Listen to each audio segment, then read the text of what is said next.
ഇറാന്റെ അതിശക്തമായ സൈനിക ശക്തിക്ക് മുന്നിൽ തലകുനിക്കുന്ന ട്രംപിനെയാണ് പുതിയ ലോകം കാണുന്നത്. വലിയ വീരവാദം മുഴക്കി ആർമാടയും കപ്പൽ വ്യൂഹങ്ങളൊക്കെ പറഞ്ഞ് ഇറാനെ ഭീഷണിപ്പെടുത്തുകയും 3 ഉപാധികൾ നിരുപാധികം ഇറാൻ അംഗീകരിച്ചില്ലെങ്കിൽ യുദ്ധം ഉറപ്പാണ് എന്ന് പറഞ്ഞ ട്രംപാണ് ഇപ്പോൾ അദ്ദേഹത്തിന്റെ ഉപാധികളിൽ നിന്നെല്ലാം താഴോട്ട് വന്നിരിക്കുകയാണ്. ഇറാനുമായി ന്യൂക്ലിയർ വിഷയത്തിൽ മാത്രം ഒരു ചർച്ച ആകാമെന്നിടത്തേക്ക് ട്രംപ് എത്തിയിരിക്കുന്നു. യഥാർത്ഥത്തിൽ ട്രംപ് പറഞ്ഞിരുന്ന 3 പ്രധാനപ്പെട്ട കാര്യങ്ങൾ: ഒന്ന്, ന്യൂക്ലിയർ വിഷയത്തിൽ നിരുപാധികമായി ഇറാൻ പിൻവാങ്ങണം. രണ്ടാമത്തെ കാര്യം, ബാലിസ്റ്റിക് മിസൈലുകളിൽ അമേരിക്ക പറയുന്ന പോലുള്ള നിയന്ത്രണങ്ങൾ വേണം, പ്രോക്സികൾക്ക് സഹായവും ആയുധവും നൽകരുത് എന്നായിരുന്നു. എന്നാൽ ഇപ്പോൾ ഇതെല്ലാം മാറ്റിവെച്ച് ന്യൂക്ലിയർ വിഷയത്തിൽ മാത്രം ചർച്ച നടക്കാമെന്നിടത്തേക്ക് ട്രംപ് എത്തിയിരിക്കുകയാണ്. എന്നാൽ പോലും ഈ ചർച്ചകളും ട്രംപിന് സമാധാനം ലഭിക്കുകയില്ല.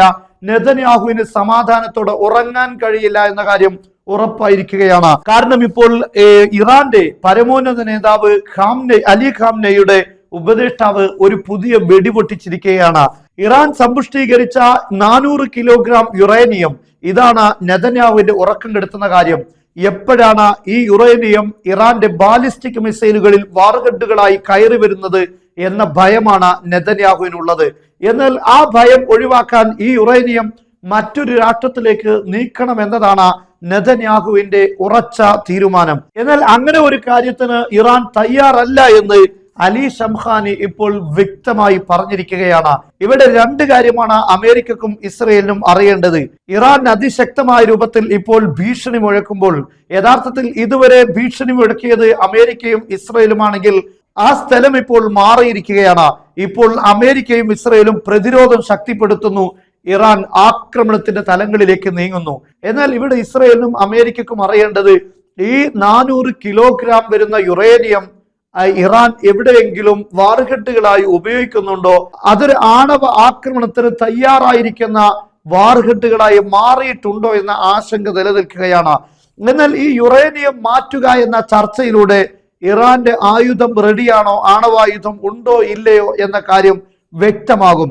എന്നാൽ ആ കാര്യത്തിലും ഇപ്പോൾ തീരുമാനമായിരിക്കുന്നു. വരാൻ പോകുന്ന ന്യൂക്ലിയർ ഡീലിംഗിൽ അല്ലെങ്കിൽ നെഗോഷിയേഷനിൽ അങ്ങനെയുള്ള ഒരു ചർച്ച ഉണ്ടാവുകയില്ല എന്ന് കൃത്യമായി ഇപ്പോൾ അലി ഷംഖാനി പറഞ്ഞിരിക്കുകയാണ്.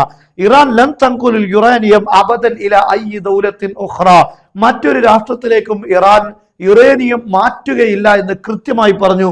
അത് ചർച്ചയുമായി ബന്ധപ്പെടുന്ന വിഷയമേ അല്ല എന്ന് പറഞ്ഞതോടുകൂടെ ഇപ്പോൾ ആ 400 കിലോഗ്രാം യുറേനിയത്തിന്റെ കാര്യം എന്താണ് എന്ന് വ്യക്തമായി മനസ്സിലാക്കാൻ പോലും ഇസ്രയേലിനും അമേരിക്കക്കും സാധിക്കാതെ പോവുകയാണ്.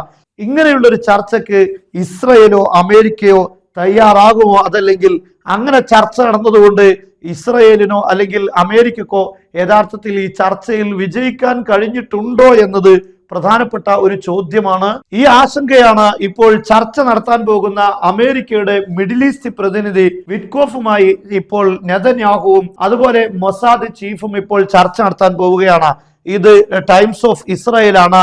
Ahead of Friday nuclear talks with ഇറാനുമായി നടക്കാൻ പോകുന്ന ന്യൂക്ലിയർ ചർച്ചയ്ക്ക് മുന്നോടിയായി Witkoff heading to Israel to meet PM and Sameer.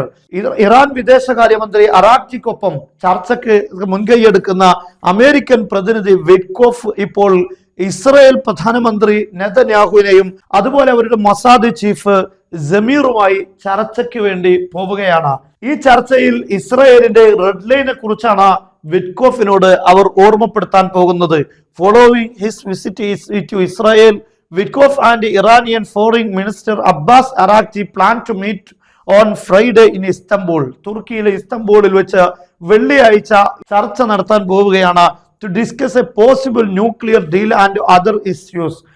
Nuclear അതുപോലെ തന്നെ മറ്റു ഇഷ്യൂസുകളെല്ലാം ചർച്ച ചെയ്യാൻ പോവുകയാണ് എന്നാണ് ഇപ്പോൾ ടൈംസ് ഓഫ് ഇസ്രായേൽ പറയുന്നത്. അതേസമയത്ത് ഇറാൻ വിദേശകാര്യമന്ത്രി കൃത്യമായി പറയുന്നത്, ന്യൂക്ലിയർ ചർച്ചയല്ലാത്ത മറ്റു ഇറാന്റെ ബാലിസ്റ്റിക് മിസൈലുമായി ബന്ധപ്പെട്ട ഒരു ചർച്ചയും ഈ ഡീലിംഗ്സ് ഈ ഒരു നെഗോഷിയേഷനിൽ ഉണ്ടാവുകയില്ല എന്ന് കൃത്യമായി പറഞ്ഞിട്ടുണ്ട്.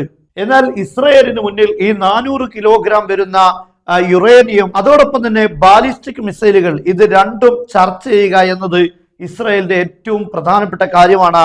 എന്നാൽ അത് ചർച്ച ചെയ്യാൻ ഇറാൻ തയ്യാറല്ല എന്നും കൃത്യമായി ഇവിടെ നമുക്ക് ബോധ്യപ്പെടുന്നു. ഇനി ചർച്ചയിൽ തന്നെ ഈ 400 കിലോഗ്രാം എന്തായി എന്ന് ബോധ്യപ്പെടുന്ന സാഹചര്യങ്ങൾ പോലും ഇല്ലാതായിരിക്കുകയാണ്. അതിനെക്കുറിച്ചുള്ള ചർച്ച ഉണ്ടാവുകയില്ല എന്ന് ഇറാൻ പറഞ്ഞതോടുകൂടെ നെതന്യാഹുവിന് വീണ്ടും നെഞ്ചിടിപ്പ് കൂടിയിരിക്കുകയാണ്.